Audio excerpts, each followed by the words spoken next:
Have you ever checked your loose change and wondered if any of it might be worth more than face value? Believe it or not, some everyday coins could be hiding real value. And today, we're diving into the fascinating world of Australian 20-cent coins. These shiny pieces of metal have more to them than meets the eye, especially if they're from certain years. In this video, we'll take a close look at the 1980, 1982, and 1981 Australian 20-cent coins. Their history, mintage, condition, and potential value, all broken down in a fun and casual way. First up, 1980 Australian 20-cent coin. The 1980 Australian 20-cent coin might look like just another piece of loose change, but there's more to it than meets the eye. Whether you're a casual coin hunter or just curious about the coins rattling around in your drawer, this one's worth a closer look. It's part of a long-standing series that's been in Aussie pockets since the switch to decimal currency in 1966, and while the 1980 version isn't the rarest out there, it still has its own charm, and some surprising collector interest depending on condition and detail. Let's kick it off with the design. The front of the coin features a portrait of Queen Elizabeth II, designed by Arnold Machin. This was the standard portrait used on Australian coins from 1966 until 1984, so if you're looking at a 1980 coin, you'll see a younger version of the Queen with her regal tiara. Flip it over, and you'll spot the iconic platypus, designed by Stuart Devlin. It's a classic look, the platypus swimming in a stylized swirl of water, unique to the 20-cent denomination, and one of the most recognizable coin designs in the country. Now let's talk mintage. In 1980, the Royal Australian Mint produced 63,800,000 20-cent coins. That's a lot, which means these coins aren't exactly rare. You're not likely to strike it rich just because you found one. However, rarity isn't the only thing collectors look for. Condition, errors, and provenance also play a massive role in a coin's value. And believe it or not, even among millions of coins, there are still standout pieces worth hunting down. Condition is king in the world of coin collecting. Most 1980 20-cent coins you'll find today have been circulating for decades. They've got scratches, wear, and maybe even some gunk on them. These are considered low-grade and are generally only worth face value, 20 cents. But here's where it gets interesting. If you come across a coin that's in uncirculated or even mint state condition, that value goes up significantly. Coins graded MS63 to MS65 mint state can fetch anywhere from $10 to $20 Australian dollars, depending on the market and collector demand. Not too shabby for something that originally cost just 20 cents, right? And if the coin came from a mint roll or a proof set, the value could be even higher, especially if it's kept in pristine condition. Proof versions, with their mirror-like finish, are usually made for collectors, and some sell for $40 or more, particularly if they're still sealed in original packaging. Now, let's talk about errors, the fun part. Like most coins, 1980 20-cent pieces aren't immune to minting mistakes. While not as famous as the 1966 Wavy 2 error, some 1980 coins have been found with minor issues like off-center strikes, die cracks, or cud marks. These flaws can be subtle, but collectors love them. A noticeable error can bump a coin's value well above its standard market price. Of course, the more dramatic the error and the better the condition, the more it's worth. So, what should you look for if you're checking your coins at home? First, check both sides under good lighting. Look for anything unusual, doubling in the letters or numbers, misalignment in the design, extra blobs of metal, or areas where the image looks incomplete. Then check the edge. It should be reeded, and any smooth or oddly shaped edges could point to an error. A magnifying glass or even your phone camera zoom can help you spot small details. If you think you've got a winner, comparing it to other coins from the same year can help. Also, jump online and look at current listings on coin collector forums, auction sites like eBay or coin dealer sites.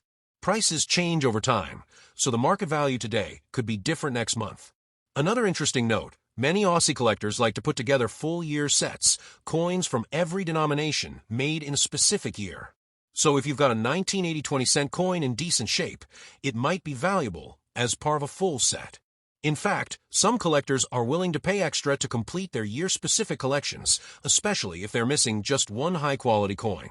Now let's throw in a fun fact. The Australian 20-cent coin is actually a little bigger than most other coins. At 28.52 millimeters in diameter and weighing 11.31 grams, it's got a noticeable heft and size. That makes it a favorite for coin artists who carve or engrave coins. Some 1980 coins have even been turned into rings, keychains, or wearable art. Of course, once modified, they lose collector value, but they gain artistic value, which is a whole different world. Back to collecting. If you're just starting out, the 1980 20-cent coin is a great beginner's piece. It's not super rare, so it's affordable, and it's easy to find in better condition than older coins. Plus, because it's over 40 years old now, high-grade examples are getting harder to come by. That means coins in mint condition could increase in value over time. Coin dealers in Australia and beyond do stock 1980 coins, so if you're missing one for your collection or just want a better grade piece, you can usually find them without breaking the bank. Just make sure you're buying from a reputable source. If you're serious about investing, getting your coin graded and slabbed by a professional grading company like PCGS or NGC can add credibility and value to your coin. And hey, even if your 1980 20-cent coin isn't rare or valuable, it still has history. It passed through the hands of everyday Australians, maybe bought a coffee, paid for parking, or got dropped in a payphone. It's a piece of the past that's still here today. And that's the kind of thing that makes coin collecting so awesome. It's history in your pocket. So next time you're sifting through change or cleaning out a drawer, keep an eye out for that 1980 platypus coin. It might just be your first step into the fascinating world of coin collecting, or it might earn you a few bucks if it's in top shape. Either way, it's definitely more than just 20 cents. Next up, 1982 Australian 20-cent coin. The 1982 Australian 20-cent coin is another interesting piece from the early 80s, a time when coins were still heavy, durable, and made to last decades. On the surface, it might look just like the 1980 version we just talked about, but there are a few details and quirks that make this year worth its own spotlight. If you're a coin hunter, casual collector, or just someone curious about the loose change in your pocket, the 1982 20-cent coin is one you'll want to know about. Let's start with the design. Like its earlier counterparts, the obverse features the portrait of Queen Elizabeth II, designed by Arnold Mackin. She's shown in her tiara, a youthful and regal image that was used on Australian coins from 1966 to 1984. The reverse carries that famous platypus design by Stuart Devlin, still swimming gracefully through stylized ripples. It's simple, clean, and unmistakably Australian, one of those coin designs that has aged well and continues to be loved by collectors. Now for the mintage numbers, in 1982, the Royal Australian Mint produced approximately 49.2 million of these coins. That's a decent amount, meaning they're not ultra-rare, but compared to some other years, the mintage is actually a little lower. The coins are made from 75% copper and 25% nickel, giving them that familiar silver-gray shine that tends to dull over time with circulation. The thing with the 1982 issue is that while it's not scarce in lower grades, high-quality examples are getting harder to find. Think about it, this coin has been in circulation for over 40 years. That's more than enough time for most examples to get dinged, scratched, and worn down from vending machines, pockets, and cash registers. That's why condition matters so much. A standard circulated 1982 20-cent coin is still worth, well, 20 cents. But if you can find one in uncirculated or mint state condition, things get interesting. Coins graded MS63 to MS65 can fetch between $12 to $25 Australian dollars on the collector market. Coins from mint rolls or proof sets, which have been kept pristine since day one, can sell for $40 or more depending on demand. Proof coins from this year are particularly nice. They have a mirror-like finish with sharp, frosted details, the kind of quality you just don't see on everyday coins. These proof coins were not made for circulation. They were sold directly to collectors in presentation cases, which is why they survive in such great shape. Now, let's talk about mint errors, always a favorite among collectors.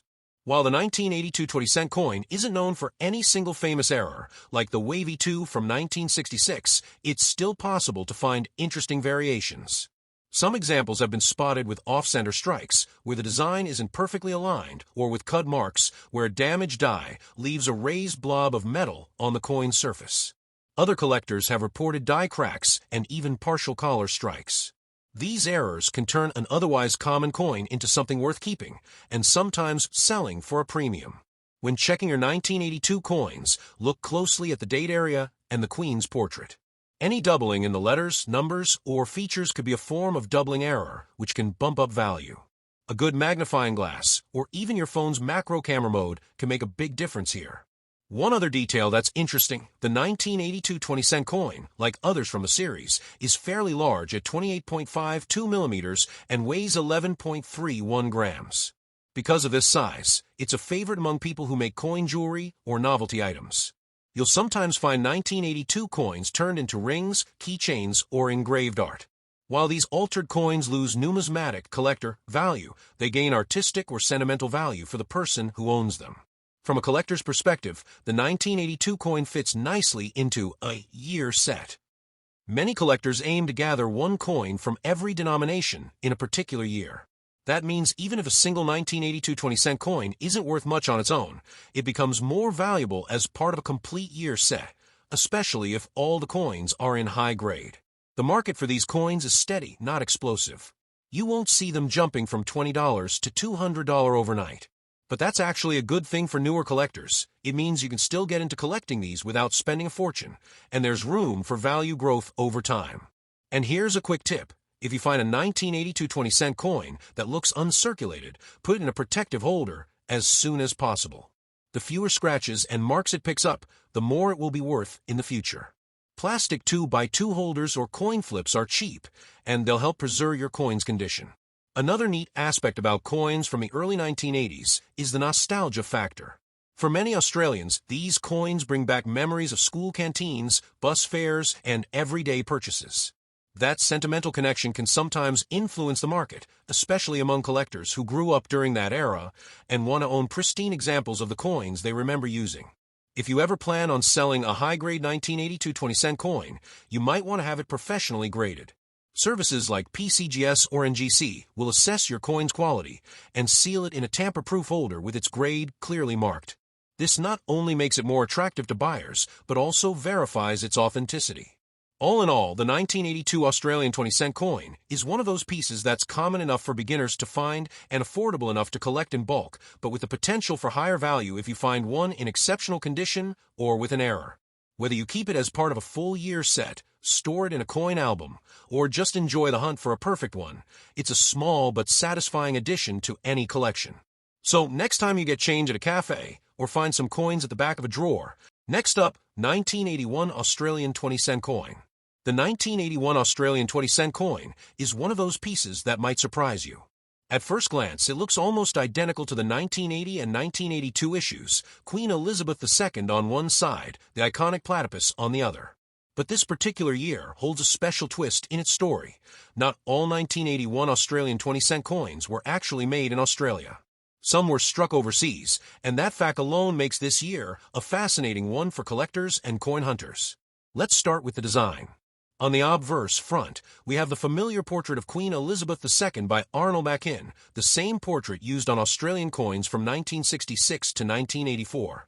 She's wearing the Girls of Great Britain and Ireland tiara, facing right, with the inscription, Elizabeth II Australia 1981, circling the edge. On the reverse, the star of the show is Stuart Devlin's platypus, swimming in a swirl of water. It's sleek, distinctly Australian, and instantly recognizable to anyone who's handled a 20-cent coin. Here's where the story gets interesting. In 1981, demand for coins was high, and the Royal Australian Mint couldn't produce all of them in time. So, some of the 20-cent coins for that year were minted in Canada, specifically at the Royal Canadian Mint. This is a rare occurrence in Australian coin history and makes the 1981 coin stand out. Now, how can you tell if you have a Canadian-minted 1981 20-cent coin? The difference is subtle but noticeable to trained eyes.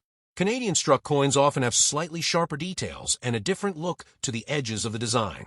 The most talked about difference is the curved back of the 2 in the date. Canadian versions sometimes show a slightly different shape compared to the Australian strikes. It's not always easy to spot without comparing them side by side, but for collectors, finding a Canadian-struck 1981 20-cent coin can be exciting. In terms of mintage, the total number of 1,981 20-cent coins produced was around 27.6 million, a significant drop compared to the 1980 and 1982 issues. This lower number adds a little extra appeal for collectors, especially those who like assembling complete year sets. Out of this total, a portion was made in Canada, which means those particular coins are even scarcer. The composition remained the same as other years, 75% copper and 25% nickel, giving the coin its silvery finish and durability. The coin measures 28.52 millimeters in diameter and weighs 11.31 grams. It's solid, hefty, and built to withstand decades of circulation, which is exactly what many of these coins have endured. When it comes to value, condition once again plays the biggest role. Circulated examples are generally worth face value, 20 cents, unless they're the Canadian strikes in better-than-average condition. High-grade examples, especially those in uncirculated UNC or mint state MS condition, can fetch between $15 and $25 AUD. Canadian struck coins in mint condition can push that number even higher, sometimes up to 40 Australian dollars, simply because of collector demand. Proof coins also exist for 1981, and they're beautiful. With their mirrored fields and frosted details, these proof coins were made for collectors and sold in special sets. Because they were never meant for circulation, they usually survive in excellent condition, and many are still in their original cases. A proof 1981 20-cent coin can bring in $35 to 50 Australian dollars, depending on presentation and demand. Now, let's talk about mint errors for 1981. As with most years, a handful of interesting mistakes made their way past quality control. Collectors have found off-center strikes, die cracks, and even coins with incomplete reading on the edge. The rarer and more visible the error, the higher the value. A dramatic off-center strike in mint condition could easily sell for several times the price of a standard UNC coin. One thing to watch for, because some coins were made in Canada, there can be slight variations in the metal finish and strike quality between Australian and Canadian examples. This can make sorting them a fun challenge for collectors. In fact, some coin hunters specifically seek out both versions so they can display them side by side in a collection. The 1981 20-cent coin also holds some nostalgic charm. For many Australians, coins from the early 80s bring back memories of bus fares, milk bars, and everyday transactions in a simpler time before EFTPOs and tap-and-go payments. That sentimental value adds to their appeal, especially when people discover that their pocket change might hold a small piece of international coinage history. If you're serious about collecting, here's a quick tip. Always handle potential high-grade coins carefully. Use cotton gloves or hold them by the edges to avoid fingerprints, which can tarnish the surface. Store them in a protective holder, away from humidity and direct sunlight. And if you suspect you have a Canadian strike or an unusual error, consider having it examined by a professional dealer or submitting it to a grading service like PCGS or NGC. Having it certified can increase its market value and make it more appealing to buyers. Market-wise, the 1981 20-cent coin is a steady performer. It's not skyrocketing in price overnight, but Canadian strikes and pristine UNC examples are slowly creeping up in value as collectors complete their sets. Since many of these coins are still sitting in jars, drawers, or piggy banks across Australia, it's entirely possible to stumble across a nice example without spending a cent, if you're willing to check your change. So, the next time you spot a 1981 Australian 20-cent coin, take a closer look. Check the date carefully, compare it with another coin from the same year, and see if you might have one of the sought-after Canadian strikes. Whether it's worth 20 cents or $40, you'll be holding a little piece of Australian and Canadian minting history.